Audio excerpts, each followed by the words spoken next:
ओम नमः। परमादरणीय अध्यक्ष महोदय, सम्मानित मंच, उपस्थित साधर्मी बंधु और उपस्थित प्यारे बच्चों, गतिमान गोष्ठी मेरा विषय है अरहंत आदि से निश्चित प्रयोजन की सिद्धि।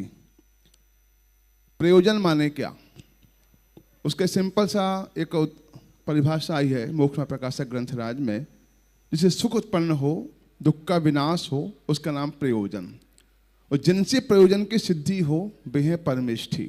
इष्ट है ना वो, उन्हें परमेष्ठी कहा जाता है। तो परमेष्ठियों को के निमित्त से, परमेष्ठियों को जानने से हमारे मोह का नाश होता है, सुख का जन्म होता है, दुख का अभाव होता है। और छैढाला में भी स्पष्ट लिखा है, जगत का प्रत्येक जीव सुख की प्राप्ति करना चाहता है। जे त्रिभुवन में जीव अनंत, सुख चाहे दुख तें भयवंत। सबका प्रयोजन एक बार सुख प्राप्त करने का ही है, लेकिन बस अंतर यह है कि अज्ञानी सुख के साधन को संयोग मानता है, संयोग से सुख मिलेगा, और ज्ञानियों को अथवा आत्मार्थियों को, तत्व विचार वाले जीवों को मूल मार्ग तत्व ज्ञान का शुद्ध उपयोग के से ही वे मोह क्षय का अथवा सुख प्राप्ति का उपाय मानते हैं। और जब 80 गाथा प्रारंभ हुई तो वहाँ एक गाथा में, जिसको उत्थानिका में लिखा, अथ कथम मया विजेतव्या मोह वाहिनी इति उपायम आलोचयति। मैं किस तरह मोह की सेना को जीतूं, इसका कथन करते हैं। अतः स्पष्ट प्रयोजन है कि यहाँ पर गाथाकार के पहले जो टीका हुई, वो टीका में स्पष्ट उल्लेख किया कि मोह के क्षय का, हमें मोह का नष्ट करना है, उसका उपाय यहाँ पर स्पष्ट करते हैं। अब प्रश्न ये है कि अरहंत आदि से कैसे सिद्ध हो सकता है। अरहंत आदि के बाकी मोक्ष प्रकाशक ग्रंथ में बहुत लंबी चर्चा की है। अरहंत आदि से प्रयोजन सिद्धि के संबंध में अरहंतों का विचार करना, स्तवन करना, निकटवर्ती आदि होना, उसके पहले 3 प्रकार के परिणामों की चर्चा की है। एक परिणाम कहा संक्लेश, एक कहा विशुद्ध और एक कहा शुद्ध। 3 परिणाम की चर्चा है। तो स्पष्ट उल्लेख करते हैं कि जिस जीव को शुद्ध में जाना है अर्थात मोह क्षय का उपाय करना है, वो अशुभ की भूमिका में तो होना असंभव है। वहाँ तो कोई चांस ही नहीं है कि अशुभ करते करते जीव को सीधा शुद्ध मिल जाए, वो स्वाभाविक ही नहीं है। उसको शुभ भाव की भूमिका में आना ही पड़ेगा। और शुभ 2 प्रकार के हो गए। एक शुभ वो, जैसे लोक में कोई गौशाला खोल रहा है, कोई खून दान दे रहा है, कोई नेत्र चिकित्सालय खोलवा रहा है, कोई लोक में, वो भी शुभ भाव प्रकार का है। और एक शुभ भाव है जो अरहंत आदि के प्रति वाला शुभ भाव भी होता है। यहाँ किस शुभ भाव की बात कही है? वहाँ जो लोक में चलता है, गौशाला आदि के दान पुण्य करने, गरीबों की सहायता, स्कूल बनवा दिए, यहाँ वहाँ शुभ भाव की चर्चा यहाँ पर नहीं कही। वो सामान्यपने उसको जानना चाहिए। यहाँ जिस शुभ भाव की चर्चा की जाए, जिससे घाती कर्म के अनुभाग में हीनता आती है, मनता आती है, उसकी चर्चा यहाँ करते हैं। अरहंत आदि के निकटवर्ती होने से होने वाला परिणाम ही यहाँ पर शुभ भाव लेना चाहिए। वो चर्चा यहाँ कैसे ले सकते हैं? यहाँ पर अब प्रश्न खड़ा किया कि अरहंत आदि के शुभ भाव के प्रति जो शुभ भाव होगा, उन शुभ भाव शुद्ध की प्राप्ति हो सकती है क्या? तो प्रश्न वही खड़ा हो गया जो हम अपनी परंपरा में, क्या शुभ करते करते शुद्ध हो जाएगा क्या? और एक शब्द का प्रयोग किया है मुक्ता प्रकाशक ग्रंथराज में कि शुद्ध भाव का साधन शुभ भाव है। कारण शब्द का प्रयोग किया गया वहां पर, तो ये शुभ भाव कारण है शुद्ध के। तो क्या ऐसा माना जाए कि शुद्ध का कारण शुभ भाव, ऐसा माना जाएगा क्या? तो फिर तो मामला पूरा गड़बड़ बैठ जाएगा, शुभ करते करते शुद्ध हो जाएगा। लेकिन अकेले यहाँ पर नहीं, मैं आपको बता रहा हूँ, धवला ग्रंथराज में भी और अन्य ग्रंथों में भी एक उल्लेख किया गया। वहाँ ऐसा लिखा, धवला ग्रंथ में ऐसा लिखा कि अरहंत भगवान को नमस्कार करना तत्कालीन बंद की अपेक्षा असंख्यात कर्म निजरा का कारण। दर्शन करने की बात चल रही है अभी तो, अब शुद्ध की हम बात नहीं कर रहे हैं। तो अगले धवला में ही कहा है, जिनेन भगवान के दर्शन करने से पाप रूपी संघात कुंजर के 100 टुकड़े हो जाते हैं, जिन बिंब दर्शन करने से मिथ्यात आदि कर्म के कलाप का क्षय देखा जाता है। इन गाथाओं का सहारा लेकर के जो लोक में चर्चा होती है, देखो ये लिखा है ना, ये लिखा है ना, धवला में लिखा है कि भगवान के दर्शन करने से शुद्ध भाव की प्राप्ति हो जाती है। अगली गाथा भाव पहाड़ में से लिखा, जो परम पुरुष परम भक्ति से जिनवर के चरण को नमस्कार करते हैं, वे श्रेष्ठ भाव रूप शस्त्र के द्वारा संसार रूप बेली के मूल मिथ्यात्व आदि कर्म का अभाव करते नष्ट करते हैं। उसके बाद मूलाचार में ऐसा लिखते हैं, जो विवेकी जीव अरहंत को भावपूर्वक नमस्कार करता है, अतिशीघ्र समझ दुखों का नाश हो जाता है।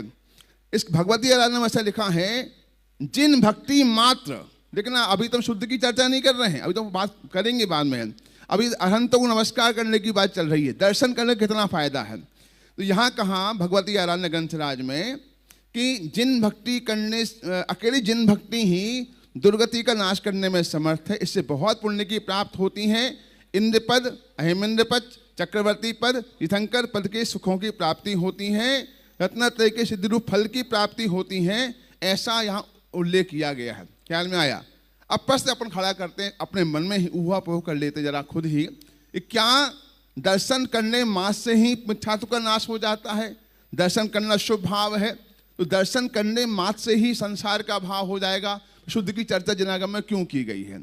जहाँ जन गाथाओं का उल्लेख है, जहाँ चर्चा का उल्लेख हो, ये समझना चाहिए जो जो जीव भगवंत को दर्शन करता है, जहाँ वो कहाँ निकटवर्ती होना, समीपवर्ती होना, उनका स्तवन करना, नमस्कार आदि करना, उसका भाव समझना चाहिए। जो जो अरहंत की भक्ति करेगा, भक्तिमान भक्ति ही नहीं, कोई उच्चारण नहीं करना है, उनका सानिध्य प्राप्त करेगा, जिन शास्त्रों का अध्ययन करेगा, तत्वार्थ को जानेगा, द्रव्यगुण पर्याय को जानेगा, उसे स्वयं में ही अपनी विशुद्धि बढ़ती जाएगी। वो करते करते करते करते उसको से लगेगा संसार का अभाव, वो उसके द्रव्यगुण पर्याय की सम्यक प्रतीति उसको हो जाएगी। उस प्रतीति के दम पर उसका निर्णय पक्का होगा, उसको स्वानुभूति हो जाएगी, और तब जाकर उसके मोह के क्षय का काम चालू हो जाएगा। लिखा ऐसा जाता है, लिखा है दर्शन करने मां से लेकर समझना ये चाहिए कि इन सारी चीज़ों से हमें स्वयं के स्वभाव की प्रतीति होती है, ऐसा समझना चाहिए। एक और मैं आपको उल्लेख करता हूं, चर्चा संग्रह ग्रंथराज में क्या कहा गया है। देखना, हम जो काम कर रहे हैं, हम जो एक निश्चित दायरे तक सीमित हो जाते हैं अपने जीवन को, पूजन, भक्ति, दया, दान तक, उसके आगे क्या बात कही है? ये बात कही है चर्चा संग्रह में, कहाँ कहाँ विशुद्धि की वृद्धि होती है, किस क्रम में विशुद्धि बढ़ती है। तो यहाँ चर्चा संग्रह में रायमल जी साहब कहते हैं, तीर्थ यात्रा करने में बहुत विशुद्धि होती है। उस अनंत गुणी विशुद्धि पूजा में है, अनंत गुणी विशुद्धि स्तोत्र पाठ में है, और अनंत गुणी विशुद्धि सामायिक में है, उससे अनंत गुणी विशुद्धि पुराणों के श्रवण में है, उससे अनंत गुणी विशुद्धि सावकाचार को सुनने में है, उससे अनंत गुणी विशुद्धि करणानी योग को सीखने में है, उससे अनंत गुणी विशुद्धि द्रव्यान योग के स्वरूप को जानने में है, उससे अनंत गुणी विशुद्धि चर्चा को धारण करने में है, उससे अनंत गुणी विशुद्धि चर्चा का विचार करने में है, उससे अनंत गुणी विशुद्धि तत्व का विचार करने में है, उससे अनंत गुणी विशुद्धि कायोत्सर्ग में है, उससे अनंत गुणी विशुद्धि ध्यान में है। ख्याल में आए ना? तो हम ध्यान तक ले गए ना। कहाँ से ले गए? जो जो जीव भगवान के दर्शन करेगा, उनका स्वरूप जानेगा, समझेगा, विचारेगा, वो क्रम क्रम से बढ़ते बढ़ते बढ़ते ध्यान तक पहुँचेगा। और ध्यान भी वहाँ पर जब ध्यान का विकल्प खत्म हो जाएगा, वो ध्यान शुद्धता में परिवर्तित हो जाए, वहाँ जाकर के उसके मोह के क्षय का कार्य चालू हो जाएगा।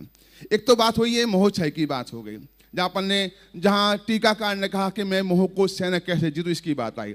अब सेकंड प्रश्न किया, जो और लोगों की इच्छाएं होती हैं, क्या हमने संयम जी से पूछा, इसमें एक शब्द का प्रयोग डाल दिया उन्होंने, अनंत आदि के प्रयोजन से निश्चित प्रयोजन की सिद्धि होती है कि नहीं होती है।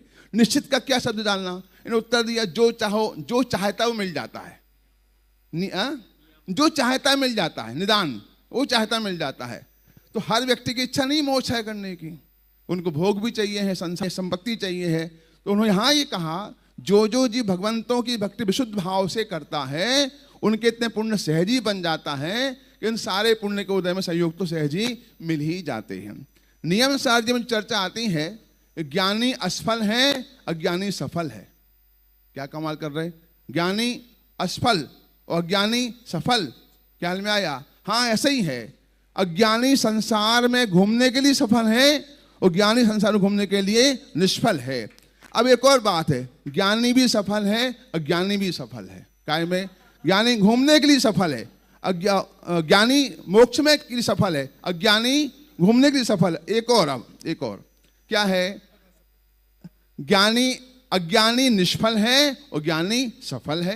क्या में आया? काय में? जो जो जीव तत्व का आश्रय नहीं लेंगे, विराधना करेंगे, वे निश्चित रूप से अपनी अज्ञानता के कारण से उनकी दुर्गति होगी, और जो जो तत्व का आश्रय लेंगे, वे सारे के सारे जीव अपने तत्व के अभ्यास के बल पर संसार का क्षय करके मोक्ष की प्राप्ति करेंगे।